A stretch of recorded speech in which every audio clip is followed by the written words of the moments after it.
ಹೆಬ್ಬಳಲು ಶ್ರೀಚಕ್ರಮಾತಾ YouTube channel ವೀಕ್ಷಕರಿಗೆ ನನ್ನ ಹೃತ್ಪೂರ್ವಕ ನಮಸ್ಕಾರಗಳು. ಸುಭಾಷಿತ. ಭಗವಂತ ನಮಗೆಲ್ಲ ಬಾಡಿಗೆಯ ಬದುಕನ್ನು ಕೊಟ್ಟಿದ್ದಾನೆ. ನಾವೆಲ್ಲರೂ ಬಾಡಿಗೆ ಕಟ್ಟಲೇಬೇಕಿದೆ. ಅದಕ್ಕೆ ಹಣದ ರೂಪದಲ್ಲಿ ಅಲ್ಲ, ಏಕೆಂದರೆ ನಮ್ಮ ಕರೆನ್ಸಿ ಅಲ್ಲಿ ನಡೆಯುವುದಿಲ್ಲ. ಏಕೆಂದರೆ ಬೇರೆ ಬೇರೆ ದೇಶದಲ್ಲಿ ನಮ್ಮ ಕರೆನ್ಸಿ ತೊಗೊಳೋದು ನಡೆಯೋಲ್ವಲ್ಲ, ಅದೇ ಥರ ಇದು ನಡೆಯಲ್ಲ. ಅದರ ಬದಲು ದಾನ, ಧರ್ಮ, ಪರೋಪಕಾರ ರೂಪದಲ್ಲಿ ಕಟ್ಟಬೇಕು. ಗೊತ್ತಾಯ್ತಾ ಹೇಗೆ ಅಂತ? ನಾವು ಯಾಕೆ ಕಟ್ಟಬೇಕು ಪರಮಾತ್ಮನಿಗೆ? ಈಗ ನಾವು ದಿನ ಪಂಚಾಂಗಕ್ಕಿಂತ ಮುಂಚೆ ಕುಂಭಮೇಳದ ಬಗ್ಗೆ. ಕುಂಭಮೇಳ ಎನ್ನುವುದು ಕೆಲವರು ಜನ ಏನಂತಾರೆ, ಮೌಢ್ಯ ಇದು ಅಂತಾರೆ. ಅದು ಮೌಢ್ಯನ ಅಲ್ವಾ ಅನ್ನೋದ್ರ ಬಗ್ಗೆ ನಾವು ತಿಳ್ಕೊಳ್ಳೋಣ. ಅವರು ಏಕಾಗಂತಾರೆ ಅನ್ನೋದನ್ನು.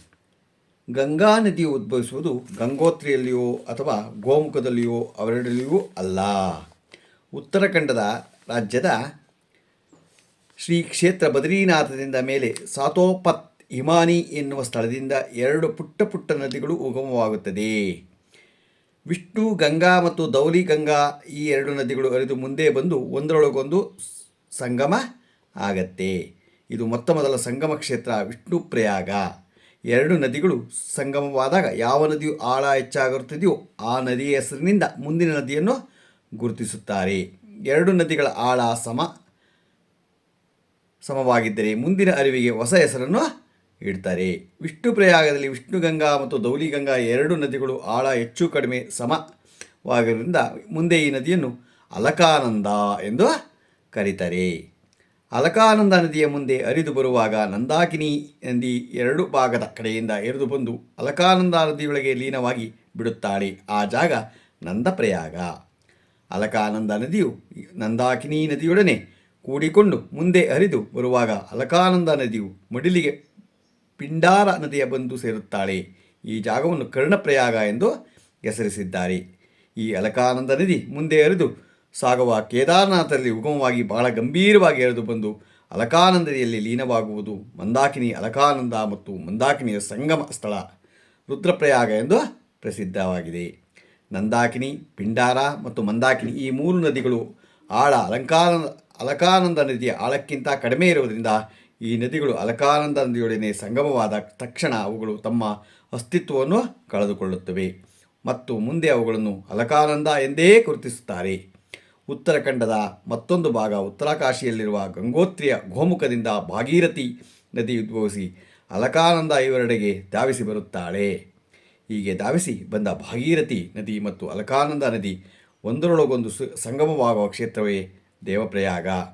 ದೇವಪ್ರಯಾಗದಲ್ಲಿ ಸಂಗಮವಾಗುವ ಭಾಗೀರಥಿ ಮತ್ತು ಅಲಕಾನಂದ ನದಿಗಳ ಆಳ ಸಮವಾಗಿರುವುದರಿಂದ ದೇವಪ್ರಯಾಗದಲ್ಲಿ ಅಲಕಾನಂದ ಮತ್ತು ಭಾಗೀರಥಿ ನದಿಗಳು ತಮ್ಮ ಅಸ್ತಿತ್ವವನ್ನು ಕಳೆದುಕೊಂಡು ಮುಂದೆ ಗಂಗಾ ನದಿಯಾಗಿ ಹರಿಯತ್ತೆ. ಈ 5 ಕ್ಷೇತ್ರಗಳನ್ನು ಅಂದರೆ ವಿಷ್ಣು ಪ್ರಯಾಗ, ನಂದಪ್ರಯಾಗ, ಕರ್ಣಪ್ರಯಾಗ, ರುದ್ರಪ್ರಯಾಗ ಮತ್ತು ದೇವಪ್ರಯಾಗಗಳನ್ನು ಕೂಡಿಸಿ ಪಂಚಪ್ರಯಾಗ ಎಂದು ಗುರುತಿಸುತ್ತಾರೆ. ಹೀಗೆ ಹಲವು ನದಿಗಳು ಕೂಡಿ ಗಂಗಾ ನದಿಯಾಗಿ ಗಿರಿಪರ್ವತಗಳ ಸಾಲಿನಿಂದ ಗಂಗೆ ಋಷಿಕೇಶಕ್ಕೆ ಇಳಿದು ಬರುತ್ತಾರೆ. ಋಷಿಕೇಶ ಹರಿದ್ವಾರವನ್ನು ಹಾದು ಮುಂದೆ ಬರುವ ಗಂಗಾಮಾತೆ ಯಮುನೋತ್ರಿಯಲ್ಲಿ ಉದ್ಭವಿಸುವ ಯಮುನಾ ನದಿ ಜೊತೆ ಸಂಗಮವಾಗುವ ಜಾಗ ಪ್ರಯಾಗಗಳಲ್ಲಿ ಅತ್ಯುನ್ನತವಾದ ಕ್ಷೇತ್ರ ಪ್ರಯಾಗಗಳಲ್ಲಿ ಪ್ರಯಾಗರಾಜ್. ಗಿರಿಕಂದರಗಳ ನಡುವೆ ಉಗಮವಾಗಿ ಗಂಗಾ ನದಿಯಾಗಿ ಹರಿದು ಬರುವ ಈ ನದಿಯಲ್ಲಿ ಬ್ಯಾಕ್ಟೀರಿಯಾ ಫೇಸ್ ಅಂದರೆ ಬ್ಯಾಕ್ಟೀರಿಯಾ ಭಕ್ಷಕನಿರುತ್ತಾನೆ. ಇದೇ ಕಾರಣದಿಂದ ಗಂಗಾ ನದಿಯ ನೀರು ಬಹಳ ಪರಿಶುದ್ಧವಾಗಿರುತ್ತದೆ. ಈ ಗಂಗೆಯ ನೀರನ್ನು ಶೇಖರಿಸಿ ತಂದು ಮನೆಯಲ್ಲಿ ಇಟ್ಟುಕೊಂಡರೆ ವರ್ಷಗಳೂ ಕಳೆದರೂ ನೀರು ಕೆಡುವುದಿಲ್ಲ, ಎಷ್ಟೇ ವರ್ಷ ಇಟ್ಕೊಂಡ್ರೂ ಕೆಡೋದಿಲ್ಲ. ಇಂತಹ ಪರಿಶುದ್ಧವಾದ ಮತ್ತು ಅಮೃತ ಸಮಾನವಾದ ಗಂಗೆಯಲ್ಲಿ ಮಿಂದು ಗಂಗಾಪಾನ ಮಾಡುವ ನಮ್ಮ ಸಾಧು ಸಂತರ ಜೊತೆ ಸೇರಿ ನಾವು ಮಾಡುವ ದಿವ್ಯ ಸ್ನಾನವೇ ಭವ್ಯ ಕುಂಭ ಸ್ನಾನ. ಅದುವೇ ಮಹಾಕುಂಭದ ಸಂಭ್ರಮ.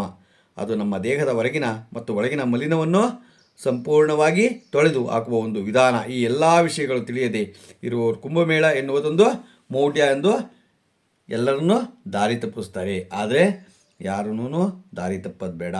ಅದು ಮೌಢ್ಯ ಅಲ್ಲ, ಅವೆಲ್ಲ ಒಂದು ನಡೆದಿರೋದೇನೇನೆ. ಅದರಿಂದ ಕುಂಭಮೇಳಕ್ಕೆ ಹೋಗಿ ಎಲ್ಲ ಬನ್ನಿ. ಮತ್ತು ಇವರ ತನಕ ಹೋಗಿರೋರಿಗೆ ನಮ್ಮ ಹೃತ್ಪೂರ್ವಕ ನಮಸ್ಕಾರಗಳನ್ನು ತಿಳಿಸೋಣ. ನಿಜವಾಗ್ಲೂ ಭಾಳ ಕಷ್ಟಪಟ್ಟು ಎಲ್ಲ ಹೋಗ್ಬಿಟ್ಟು ಬಂದಿದ್ದಾರೆ, ಇನ್ನೂ ಹೋಗೋರಿದ್ದಾರೆ. ಹೋಗೋರಿಗೆ ಎಲ್ಲರಿಗೂ ನಮ್ಮ ಹೆಬ್ಬಳಲು ಶ್ರೀ ಚಕ್ರಮಾತಾ ಅವರಿಗೆ ಹೃತ್ಪೂರ್ವಕ ವಂದನೆಯನ್ನು ಸಲ್ಲಿಸುತ್ತೆ, ಒಳ್ಳೆಯದಾಗಲಿ ಅಂತ ತಿಳಿಸುತ್ತೆ. ಈಗ ದಿನಪಂಚಾಂಗವನ್ನು ನಾವು ತಿಳ್ಕೊಳ್ಳೋಣ. ದಿನಾಂಕ 1/3/2025 ಶನಿವಾರ, ಶ್ರೀ ಕ್ರೋಧಿನಾಮ ಸಂವತ್ಸರ, ಉತ್ತರಾಯಣ, ಶಿಶಿರ ಋತು, ಪಾಲ್ಗುಣ ಮಾಸ, ಶುಕ್ಲಪಕ್ಷ, ತಿಥಿ ಬಿದಿಗೆ, ರಾತ್ರಿ 2:56, ನಕ್ಷತ್ರ ಪೂರ್ವಭಾದ್ರ, ಹಗಲು 1:35, ಮಳೆ ಶತಬೀಜ 4ನೇ ಪಾದ, ರಾಹುಕಾಲ 9:37ರಿಂದ 11:06 ತನಕ ಇದೆ. ಗುಳಿಗೆ ಕಾಲ 6:38ರಿಂದ 8:08 ತನಕ ಇದೆ. ಯಮಗಂಟೆ ಕಾಲ 2:05 3:34 ತನಕ ಇದೆ. ಇವತ್ತು ಯಾರು ಹುಟ್ಟುಹಬ್ಬ ಆಚರಿಸ್ಕೊತಿದ್ರು, ಮದುವೆಯಾದ ದಂಪತಿಗಳು, ವಾರ್ಷಿಕೋತ್ಸವ ಆಚರಿಸ್ಕೊಂತಿರೋರಿಗೆ ನಮ್ಮ ಹೆಬ್ಬಳದು ಶ್ರೀ ಚಕ್ರಮಾತಾ ಯೂಟ್ಯೂಬ್ ಚಾನಲ್ ಕಡೆಯಿಂದ ಶುಭಕಾಮನೆಗಳನ್ನು ತಿಳಿಸ್ತೀವಿ. ದೇವರವರಿಗೆ ಆಯಸ್ಸು, ಆರೋಗ್ಯ, ಐಶ್ವರ್ಯ ಎಲ್ಲ ಕೊಟ್ಟು ಕಾಪಾಡಲಿ ಅಂತ ನಾನು ಕೇಳ್ಕೊತೀನಿ. ನಮ್ಮ ಹೆಬ್ಬಳದು ಶ್ರೀ ಚಕ್ರಮಾತಾ ಯೂಟ್ಯೂಬ್ ಚಾನಲ್ ಯಾರು ಸಬ್ಸ್ಕ್ರೈಬ್ ಆಗಿಲ್ಲ ದಯಮಾಡಿ ಸಬ್ಸ್ಕ್ರೈಬ್ ಆಗಿ, ಲೈಕ್ ಕೊಡಿ. ಇದು ನಿಮ್ಮದೇ ಚಾನಲ್ ಆಗಿರೋದ್ರಿಂದ ನಮ್ಮ ಲಿಂಕನ್ನು ಬೇರೆ ಫಾರ್ವರ್ಡ್ ಮಾಡಿ. ನಮಸ್ಕಾರಗಳು, ನಮಸ್ಕಾರಗಳು, ನಮಸ್ಕಾರಗಳು.